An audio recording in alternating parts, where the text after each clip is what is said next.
Welcome to UNITRADIO. Hey everybody, and of course, that unmistakable voice. Been a rough week, everybody. Thank you, of course, for tuning in. This, as always, on your Wednesday night dial around 8 p.m. is UNITRADIO, and I'm Brad Stevens. Thank you to everybody for those of you who are returning fans, thank you, of course, for returning. I can't quite get a grasp on why, but I'm very grateful for it. That, of course, was off one of, I believe, it's definitely off a Heartbreakers album, actually. That was Tom Petty with You and I Will Meet Again. And, of course, I'm sure to anybody out there listening, with the news as of, when were we looking at there? It was the 2nd, so 2 days ago there, we had Thomas Earl Petty as of the 2nd of October. Actually, just 2.5 weeks shy of what would have been his 67th birthday.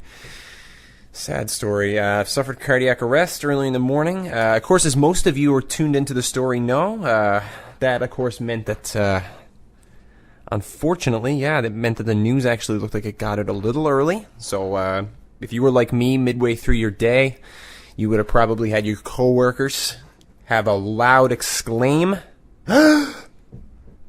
gasp, and the news went out. The news went across my workplace like that.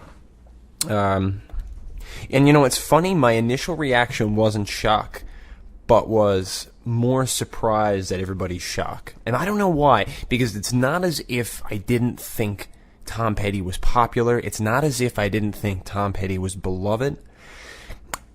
I think I just didn't know the level at which everybody held Tom Petty on their, say, top 5, 10, 20 musicians of all time. Or how many of his songs, you know, aside from the hits. And I mean, that one there, in my mind, is far from a hit comparatively to some of his huge, huge numbers. But it just seemed like everyone had a song that stuck with them. That's the one that I heard years ago that stuck with me. It's beautiful. You and I Will Meet Again. And I wish I knew the record it was off. Goodness. But, of course, that news got out. Of course, got out a little prematurely. My guess, and again, it's I have no idea how these things work, but my guess is it was preemptively sort of out there that he was, I guess, brain dead, and I guess that they had taken him off of life support as of that morning when he was rushed to hospital. So I guess the initial report, apparently, allegedly, CBS would have been the first group to sort of actually actively refer to him as having passed away. And it looks like actually, of course, without any official there was no confirmation, but at the same time, the LAPD was very quick to come out with a statement kind of stating, we can in no way confirm or deny what's happening. And, you know, unfortunately, I mean, that news spread pretty quickly with the way things obviously are nowadays. And it did take quite a while before that was actually retracted. It looks like most of the news organizations actually immediately retracted their statement. Once that was taken back, of course, it was only a matter of hours before, of course, it was later confirmed that he had, in fact, passed away. So, of course, my condolences to the family. That's absolutely terrible. And like I said, it's at a point in his life and in his, both his professional and his personal life where he had hit a zenith of what he was capable of and was ready to finally, kind of try to take it elsewhere. And sort of, he'd been talking about retiring. He'd been talking about spending time with his grandkids, or grandkid, I should say, I believe. And, so it's just heartbreaking. And I mean, it's undeniable. Aside even from the fact that he was, he was a man of hundreds of hits. It's even been alleged for years, obviously, that artists that are of more of my own generation were just completely ripping him off. If not, in some way just sort of using his artistic inspiration, maybe, So if you think back, we had, back when I was still in high school, the Red Hot Chili Peppers came out with their double album, Stadium Arcadium. I don't know if anybody remembers that. And they had the hit lead single off that record was Danny California, which for anybody who was my age is Danny California, but it does undeniably kind of sound a little bit like Mary Jane's Last Dance, or Last Dance with Mary Jane? I think it's the former. And I remember actually that happening. I mean, aside from that, even there was even allegations for one of my favorite bands off their first release. Is This It? The Strokes, allegedly with their first hit, Last Night, may have borrowed some of the guitar work from American Girl, which was, I guess, maybe an 80s or 70s, late 70s, early 80s release. But that's it. Unfortunately, that's, it seemed like instead of going the route of, say, you're seeing bands like Led Zeppelin, who obviously seem to have stolen some of or borrowed inspiration from some of their favorite material, instead of seeing them go that route with it, you saw Petty start to acknowledge it and acknowledged how frivolous everything kind of was, and acknowledged how frivolous a lot of the lawsuits were, and actually made no sort of attempt to kind of attack in that way and to go after it. It's really interesting. Actually, in taking a look here and doing a little quick search as well, it looks like actually just back in January 2015, for those of you familiar with Stay With Me by Sam Smith, it looks like actually both Tom Petty and actually one of his previous band members, Jeff Lynne, from that supergroup, the Traveling Wilburys. It looks like actually they were receiving royalties for acknowledgement. I guess it's acknowledged similarities between that and I Won't Back Down. So I guess Jeff Lynne was a co-composer, and in that way it looks like actually they get 12.5% of the royalties. Although even then, Petty clarifies that he doesn't believe he was plagiarized. All my years of songwriting have shown me that these things can happen. Most times you catch it before it gets out of the studio door, but in this case, it got by. Sam's people were very understanding of our predicament, and we easily came to an agreement. That's very cool, I gotta say. That's very legitimately cool of him. But of course, like I said, and he was obviously outside of being in his own groups. I mean, obviously, Tom started off with a couple of solo records on his own there, of course, with the, it looks like, as of say, look, we got actually, no, my apologies. He had solo records, I believe, after his Heartbreakers career. So starting off with its self-titled release there for Tom Petty and the Heartbreakers. Damn the Torpedo seemed to be the one where they sort of blew it out of the water there. I know a couple of the hits that came out of there. I mean, taking a look at it, we got, Here Comes My Girl, Don't Do Me Like That. Even actually Refugee, amazing tune. So, I mean, in that way, he had his own career, he had a solo career, was a part of the super group there, with only 2 releases, of course, Volume 1 and Volume 3. That was George's idea. He said, let's confuse the buggers. So, of course, for those of you not familiar with the Traveling Wilburys, the Traveling Wilburys was a supergroup formed of the Beatles' George Harrison, Jeff Lynne of ELO, Tom Petty, of course, Bob Dylan, and Roy Orbison as well, of, say, Only the Lonely or Pretty Woman, I believe, as well. So it looks like, there were only the 2 official releases. I don't know, I guess, to me, obviously there's a story, but it's really interesting for those particular group of musicians, say like in the late 80s, to have come together to form not only just a decent record, but a record that actually went triple platinum and had a couple of veritable hits of its own. I mean, Handle With Care is a fantastic song. Last Night, Thinking About Last Night. Tweeter and the Monkey Man, obviously, of course, is a very Dylan song, of course. End of the Line as well is just a classic. So, I mean, that first record alone, I actually had that one on vinyl. I sold it to somebody. And, of course, look, that nominated there for Album of the Year at the time at the Grammys. And actually won Best Rock Performance by a Duo. Yeah. So that's, they were second to none, really. Jeff Lynne is someone I've always loved. And he's actually, right now, I guess if you take a look, you do have is it just 2 of them? Yeah, just Dylan and Lynne right now surviving. And of course, Harrison passed away there in the late 90s. I believe if I'm not mistaken, passed away, I believe, of brain cancer, or certainly of cancer. And, of course, Tom now passing away as well. The Traveling Wilburys. Roy Orbison. Actually, I have no idea when Roy Orbison passed away. 88. Wow. So I actually passed away just around the time when the Traveling Wilburys was launching, yeah. Oh, my goodness. Died of a heart attack shortly thereafter. Wow, 52 years old.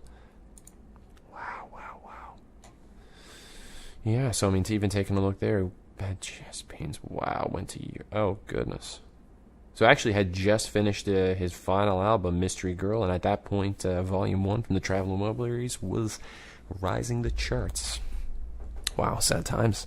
That is a heartbreaker. My gosh. No pun intended. Boy, oh boy. So I'm going to take you into a little more music there before, just to get us into something a little more fun. Of course, actually, I believe, if I'm not mistaken, this is a Canadian singer-songwriter who is still kicking right now. Although, actually, I did see him a few years back. What a performer. Born back in 1949. He's been playing what looks and feels to be his entire life. I don't actually know if he ever played with a group in particular. Okay, actually, it looks like he was in one group. Used to play backup for acts such as Anne Murray. His backing band was called Great Speckled Bird. But he's mostly been a guy who's doing his own thing, actually, since then. This is off, I believe this may be off the solo record, yeah, if I'm not mistaken. If not, certainly off the greatest hits for sure. This one from Mr. David Wilcox. I don't know if you guys are familiar. It's fantastic. But this is called Shake It Baby. And for those of you just tuning in, you are listening to 93.5 CHMR FM. This is Unit Radio, and I'm Brad Stevens. Stick around, we got a lot more. Unit Radio is back.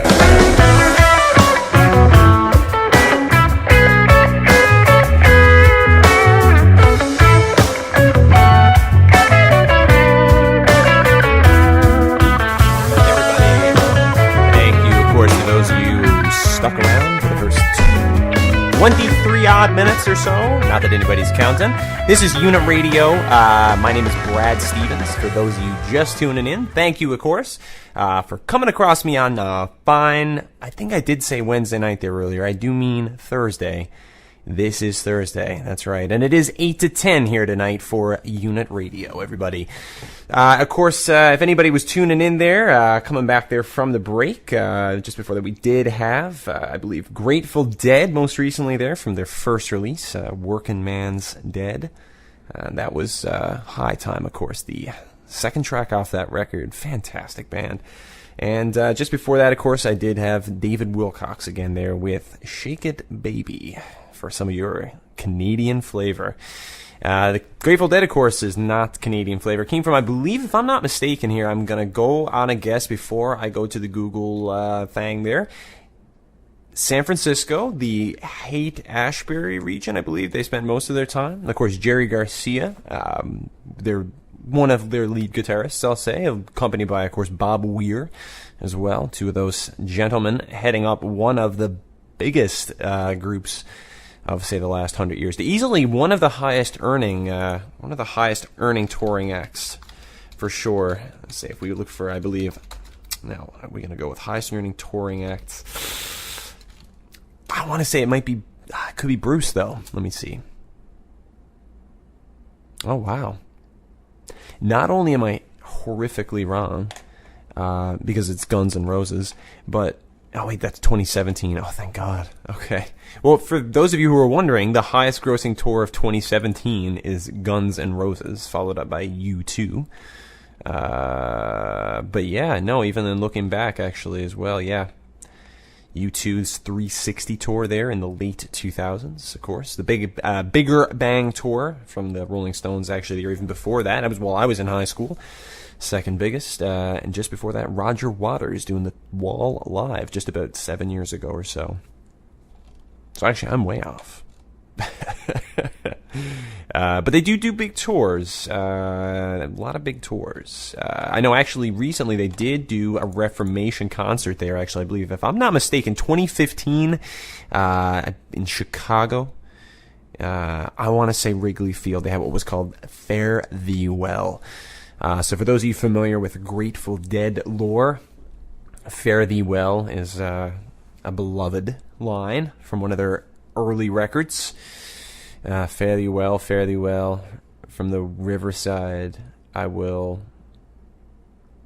something thee well. I'm not sure, but it's very famous. And the Grateful Dead essentially decided they were going to do one last concert where they could all be together. And of course, unfortunately, Jerry Garcia did pass away in the mid-90s. Was a lot of the sound of their band, actually. He was a lot of the... when you think about the melodic style of guitar that was used, where they were very much at heart a jam band, so a lot of what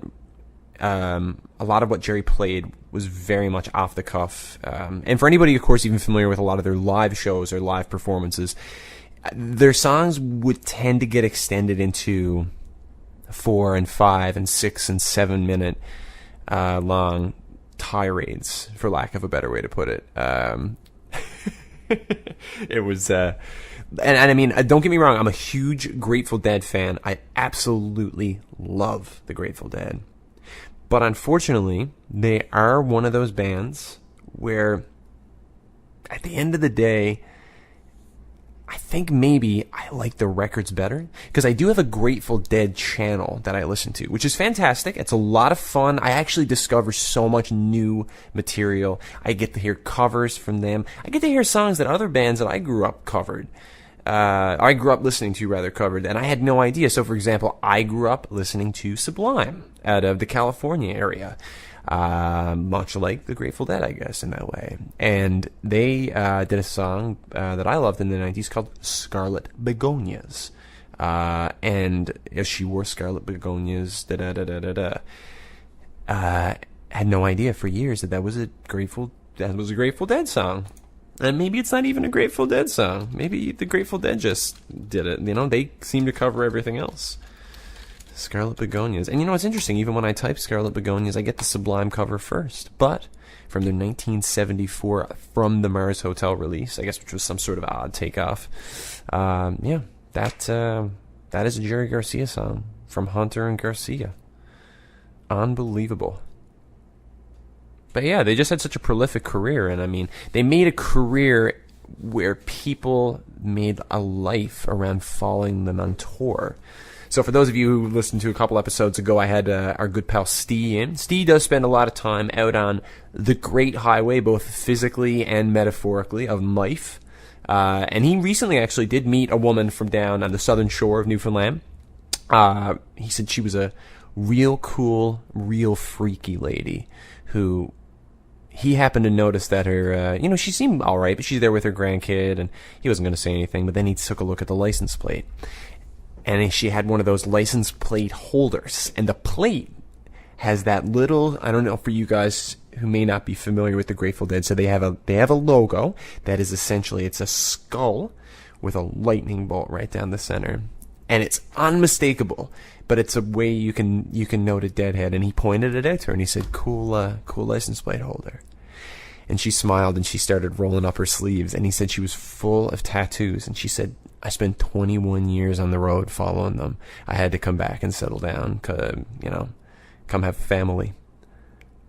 But and as strange as that might sound, it was weirdly common at that time in the States for some reason. I mean, not only was it happening with the Grateful Dead, if you think about it. Let's go back and we take a look at, say, there were groups like, say, Ken Kesey and the Electric Pranksters, I believe they're called, or the Merry Pranksters, and they were on the Electric Kool-Aid acid test bus, experimenting with hallucinogenic drugs, illegal drugs, and getting themselves out there and generally just freaking everybody out, for lack of a better way to put it.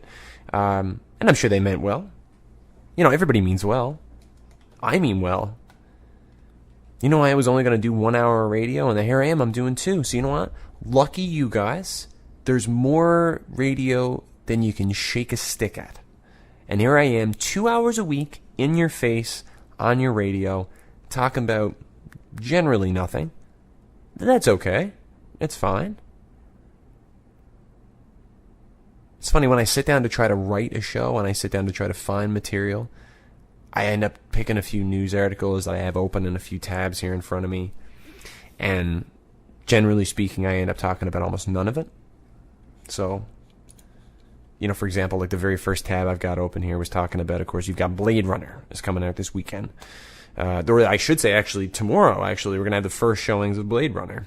So Blade Runner 2049. And for anybody who is not immediately sold on the fact that there is going to be a Blade Runner sequel, which is incredible, aside even from the fact that it's going to have Harrison Ford, because you're not going to care at all if Harrison Ford is in this movie, because if you didn't see the first one, why do you care?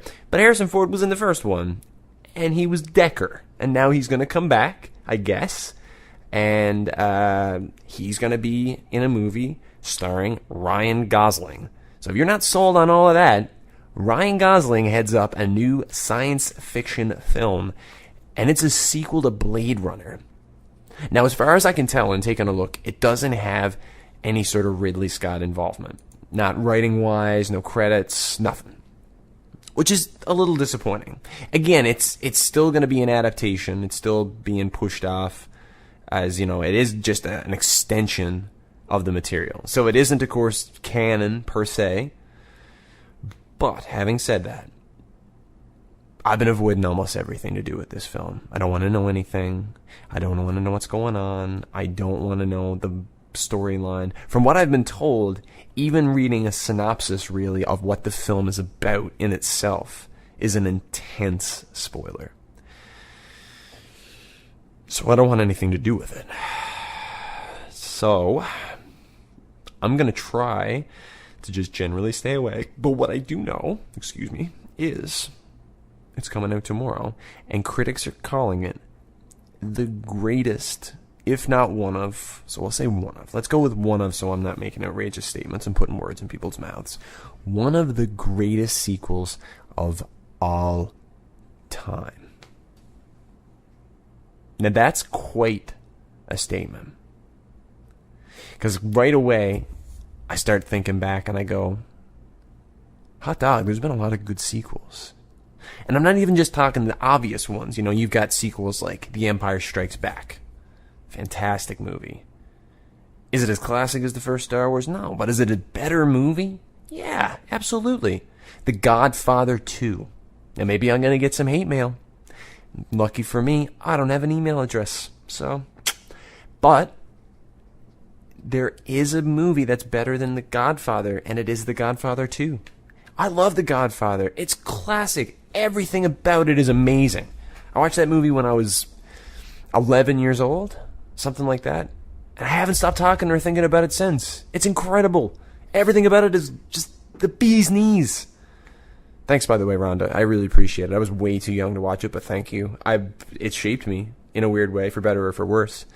But the second one just hits it on every other note. It's not only is it a singular story, but it's a number of stories all kind of collectively being told together. Most importantly, the story of a man, Michael Corleone, and a story of a man coming to America, his father, Vito Corleone, and their two simultaneous journeys together as they themselves, like together but separately, plunge into the heart of darkness. That movie is the epitome of the heart of darkness. It's beautiful. And I don't mean the Joseph Conrad novel. Ironically, an adaptation later made, and which also starred Godfather alum, Marlon Brando in, Apocalypse Now. But getting back to the point, it's an incredible sequel. So to say that it's going to stand up to something like this, I don't know. And, there's been a lot of bad sequels. So, you could say it's better than... So, it has to be. There's no way it's going to be worse than the Matrix sequels, for example. I have friends of mine who haven't seen them.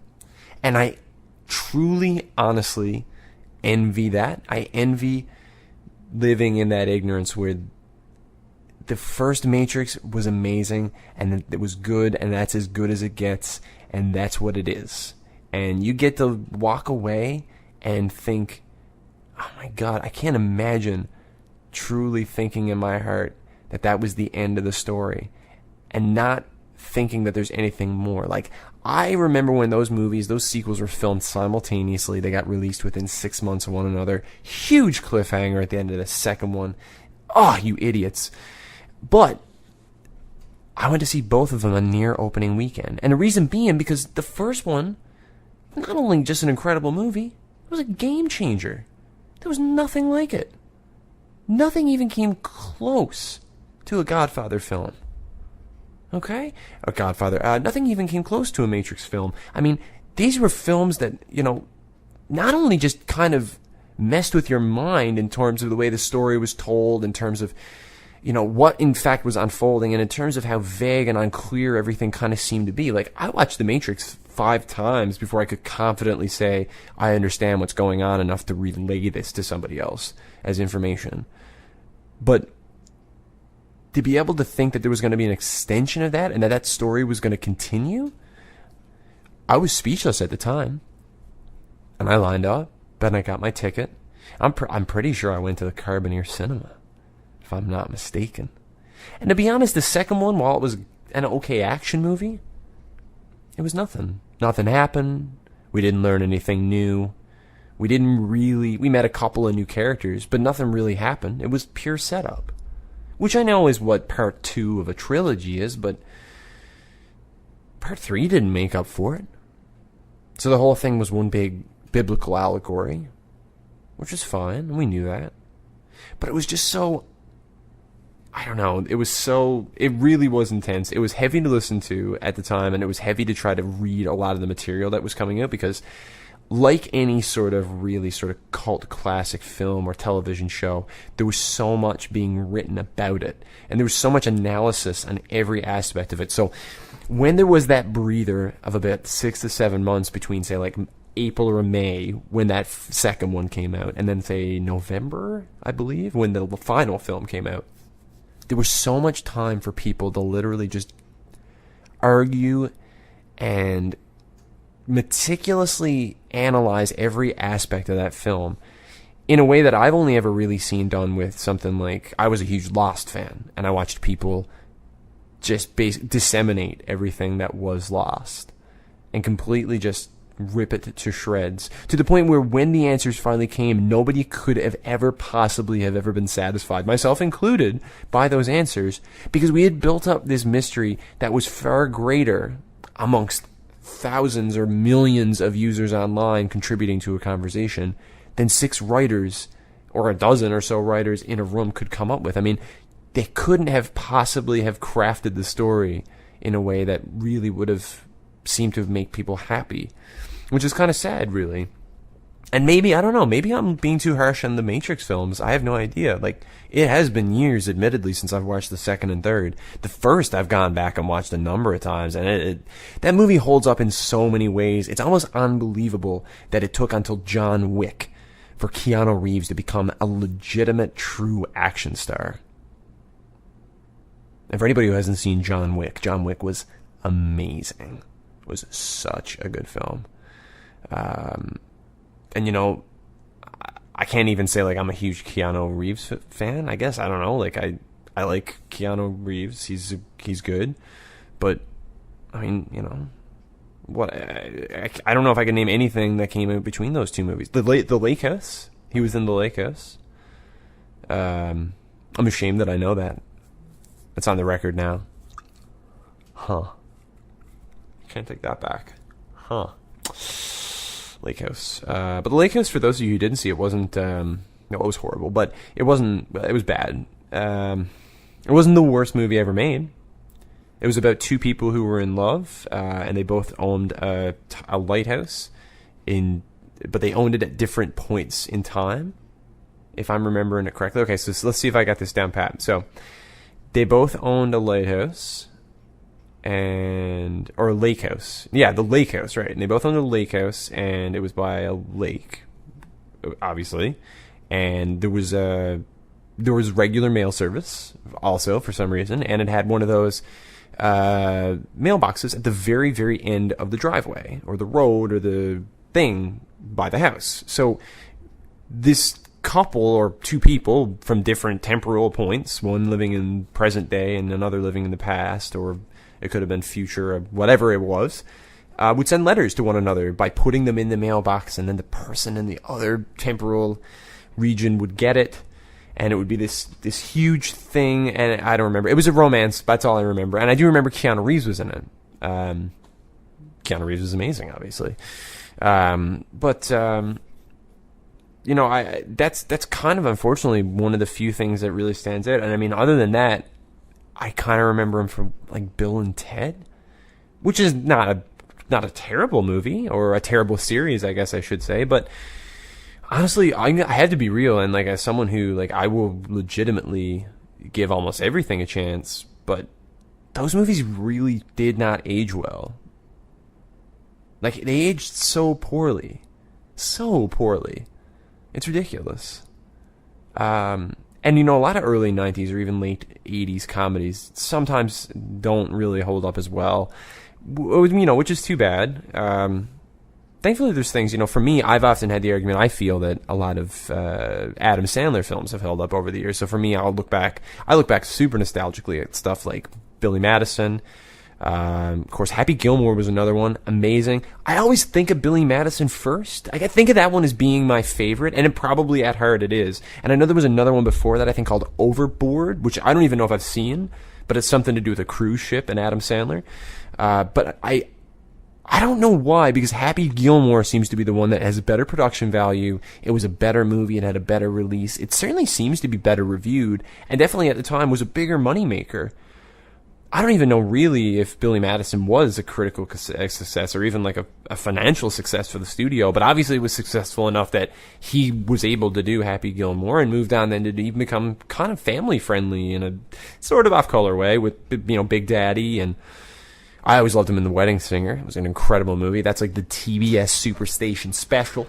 I love tuning into that one. My gosh. Yeah, it's been a while.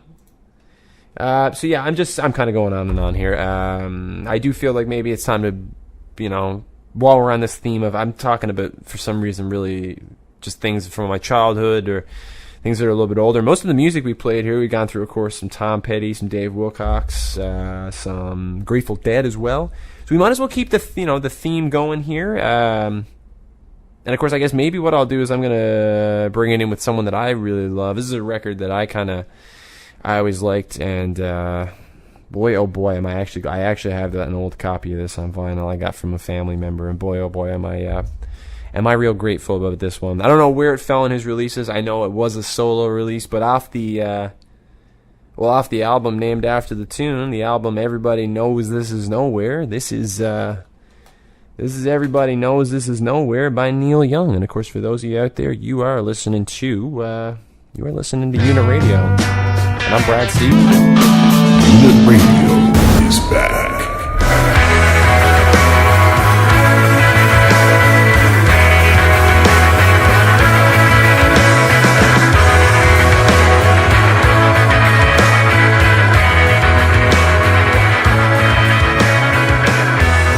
Thank you to everybody out there still sticking around. This is Unit Radio, and again, my name is Brad Stevens. Again, for anybody just jumping in, you've missed out on a whole pile of fun, all of the fun that you can have. So actually, this week, yeah, I was kind of actually hoping to get back one of our guests there from last week. So we did have actually a local comedian and local ne'er-do-well, Kyle King, was in studio. I want to say thank you again to Kyle. I was hoping actually to get him back in for a follow-up interview again this week. We kind of left a few points untouched. So we did actually want to get him back, of course. So really am hoping to get Kyle back in the studio sometime very soon. So what I am going to do is I'm going to polish off the show a little bit later there with that interview from last week. I do want to, of course, again, like I said, give another special thank you to him for coming in. And for anybody, of course, this evening who's tuning in, since, like I said, if you are just kind of out spinning around and you don't have anything to do, you're tuning into me because you're real bored and you don't have anything else to do with your life. And that's sad for you. I feel sad. But here you are, and you're listening to me, and unless you're my parents, in which case, thank you for tuning in. I love you. You guys are great. Really appreciate the support. Great folks. Recommend them. Good parents. Try them out sometime. But what I do want to do here, of course, for anybody who is tuning in, is just definitely recommend that around 9 p.m. this evening, you are going to have Jokes at John's taking place down at Trapper John's. And for anybody who is looking for something to do, looking for a heavy chuckle this evening, I would definitely stop down and check out some of those local comedians. And again, that is Jokes at John's, starting at 9 p.m. down at Trapper John's on George. So make sure you stop on down there and check out some local talent, some local comedy. And speaking of local, I do want to continue onwards with a segment that I started last week and named on the spot there, and we like to call, or I like to call, Local Flavor. I'm actually going to add a filter to that later. What I'll have to do is I'm going to make some sort of jumper. Maybe I'll use that soundbite right there. But yeah, I do want to actually play some local tune skis. So it's just some stuff that, maybe I would have grown up listening to. Or some stuff, maybe some friends of mine that, have been playing here in the city. People who maybe don't get the love or the recognition maybe that they deserve. So I'm going to try to bring some attention to them. One such group, actually, that I would love to play for you guys. I have played a few songs in the past. They're called Mooch. So Mooch was, of course, some pals of mine. That would have been Jordan, Dan, and Harry. So those gentlemen, unfortunately, don't play together any longer, but they were a fantastic supergroup at the time, just making their way through here. Now, one of their last shows, they did play a fantastic gig at the Ship, and that was as part of the Lanya Vanya Music Festival here. So they have a ton of hits of their own, but I want to play my personal favorite there, which is that's called When I Was a Boy. So I'm going to leave you here for a moment with When I Was a Boy by the local beloved and just some all-around great dudes. This is Mooch. And that was Mooch, everybody. And you know what? I figured I could have gone a couple of different ways with it. I thought maybe I'd switch it up, do a couple of different songs from a couple of different local acts. But you know what? Mooch is good. And, if anyone wants to check out their Bandcamp there, it's moochisgood.bandcamp.com. Again, Jordan, Dan, and Harry, that was Mooch off their 2014 release, Make Happy. And those three songs, in that order, of course, When I Was a Boy, Slow It Down, and the last one there, Swedish Fish. And that one's, there's a couple of recordings of that one. That one's my particular favorite. I love that recording. I think I might have opened the show with it a few weeks back, or maybe even closed it out. Great song. It's a shame that they don't play together anymore, actually. Those guys were great. One of my favorite acts. So, of course, actually, in moving along there to the tabs on the screen that I didn't talk about, we did touch on Blade Runner and Tom Petty there, and the Traveling Wilburys, which actually wasn't good to go, but thankfully, through the magic of the internet, I was able to get myself, aligned with some Traveling Wilburys information. Just it was readily available. Who knew? But the next tab there, of course, this is probably one of the bigger stories to come out today, or actually as of, I guess, this is 2 days ago now. Yeah, this was as of, Tuesday, my apologies. Yahoo! So, of course, for those of you familiar, back in 2013, Yahoo announced they had a pretty major hack, where it looked like at that point about 1 billion of their accounts, and when I say about 1 billion, I mean 1 billion, of their accounts had been hacked. And most of that information from the account had been compromised. So that included everything from full names to usernames to login information. That means passwords. So, of course, at that time, Yahoo had a big push where they had said basically anyone who had been affected had been reached out to via email or what have you.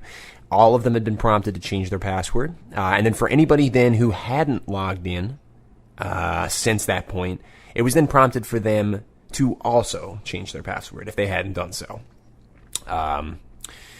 So, which is fine. That seemed a little strange at the time, but understandably, you can never be too careful. I worked in a place once where I had to change my password every, say, 60 days. If it's still the way it was when I was going, and that's not that long ago, my.mon.ca would make me change my password every other day. And then, of course, you can't use a previous password, so I just add another number to the end of like an existing password somewhere along the way. And, I guess I don't know. Maybe everybody does that. Maybe that's why these hacks are so easy. But Yahoo actually came out 2 days ago and admitted that actually they said not only was it not 1 billion accounts that was attacked, and by attacked I mean hacked, not only was it 3 times that amount, and of course, for those of you doing the math, 3 times a billion is 3 billion. So not only 3 billion accounts, Yahoo said on Tuesday that all 3 billion of its accounts were hacked in a 2013 data theft. So basically what they're admitting is in August of 2013, they had a breach that affected every single customer account that existed. How do you like them apples? Now, how long ago, just to do the math on this, how long ago was it that Verizon bought Yahoo? Because to me, there we go. June of 2017, Verizon completes acquisition of Yahoo as Marissa Mayer resigns. Okay, so that's great. Because I just actually got an email earlier today as well. And I'm going to say for those of you out there who do have Yahoo accounts, make sure you do check your email, of course. Check it and make sure everything's all good. Because you, like me, if you have a Yahoo account, probably have an email that's advising you of all the steps that they're taking, plus all the steps that you can take to just be precautionary if you happen to, for whatever reason, keep your social insurance number on your Yahoo account. Now, before I start making fun of Yahoo accounts here, for those of you out there, I'm sure somebody's going to be saying, but Brad, you got the email. That means you've got a Yahoo account. Why do you have a Yahoo account? Well, that's funny you should ask. Because I have a Yahoo account because I like to play fantasy sports. And for those of you who like to play fantasy sports outside of something like Fan Tracker, which I've heard is absolute garbage, allegedly garbage, and for something like Flea Flicker, which I have used and is assuredly garbage, there is Yahoo, and Yahoo's great for the scoring. It's great for legacy leagues, keeper leagues, anything like that. So of course right now actually we're just into day 2 of week 1 here on fantasy hockey, as it just I guess they had the first games were last night. But of course, here I am again. I'm in year 2 for me, but year 6, I believe, for the league that I'm a part of. It's a keeper league, known as Chell. So I'm about to basically lose, I believe, $150, $50. I can't remember. I'm about to lose money on a thing that I have virtually no chance of ever collecting on, and that's fine because it's for fun, and it's your friends, and there's nothing that says fun like giving one of your friends $50 begrudgingly in April. So I look forward to that, but I'm going to be keeping my eye on that. Fantasy hockey, of course, is the big draw in my pal group. We've tried to do a fantasy baseball league a couple of years in a row. Baseball, with as many games as you have every day, it's a logistical freaking nightmare. It's awful, but I do like playing, and I'm going to do it again next year, as dumb as I am, and lose again next year, as dumb as I am, and pay again, as dumb as I am. But I did try to do a football league this year past, so fantasy football is the fantasy sport. Without a doubt, I love fantasy hockey. It's fantastic. It's great. All my friends play it, but if anybody's played both, you are definitely familiar with that intricate difference between fantasy football. And because you've only got those 2 game days a week, we'll say, Thursday-ish, but then Sunday, Super Bowl Sunday, or, well, football Sunday, I guess. But it's the way that those leagues interact with the players. So I played hockey. Hockey, you get no advice, you get nothing. You can check some players' scores and reports, and basically hope that you're checking the waiver wire as much as everybody else to hope that you catch that guy that someone is inevitably going to let go every year. And with football's so much better. Football gives you a detailed essay generated by a bot from Yahoo. It tells you how garbage you are. It's unbelievable. It's second to none. I don't think I can live my life without doing it again. I've got to try it again. But unfortunately, I believe this year is a little too far in, so I think I may need to wait until next year. So maybe this is a good year for me to start watching football and absorb as much information as I possibly can. And, it seems like actually football is really interesting this year. Of course, for those of you who have been tuning in, any football fans out there, of course, there's a lot happening right now with the take a knee stance that seems to be going on. And that seems to be bleeding a little bit into sports as a whole. It does seem like right now it is being heavily covered. I don't know if it's sort of fallen out now that we have had some more intense news stories that have come out in the last few days. Yeah, I mean, unfortunately, yeah, I mean, these players, as far as I feel and can tell, do have the right to make a statement, and it seems like in a lot of ways, a lot of these teams seem to be backing them up as well. I mean, Colin Kaepernick seems to be the one it goes back to initially, and I mean, it started a lot, I believe, last year with him sitting out on the national anthem. You know, the thing is the story that I initially had heard about Colin Kaepernick was that he was initially doing that and did take a lot of flack, of course, from members of the military. So allegedly what I had heard is he was written to, and this is all alleged, he was written to by a member of the military and agreed to meet with a gentleman wherein he was explained why what he was doing by taking a seat and sitting out the national anthem, why it was offensive, etc. And allegedly, the stance that Kaepernick is taking is that he's taking a knee because he wants to show respect without seeming disrespectful, but still voicing his feelings. So, allegedly at funerals for fallen veterans, for fallen men in combat, apparently with the folding of the American flag, one of the traditions is as the body is being, either as the casket is being carried, or as the casket is being lowered, or as the flag is being handed to the family or widow or what have you, I believe everybody is taking a knee, and it's a sign, I believe that's the sign of honor.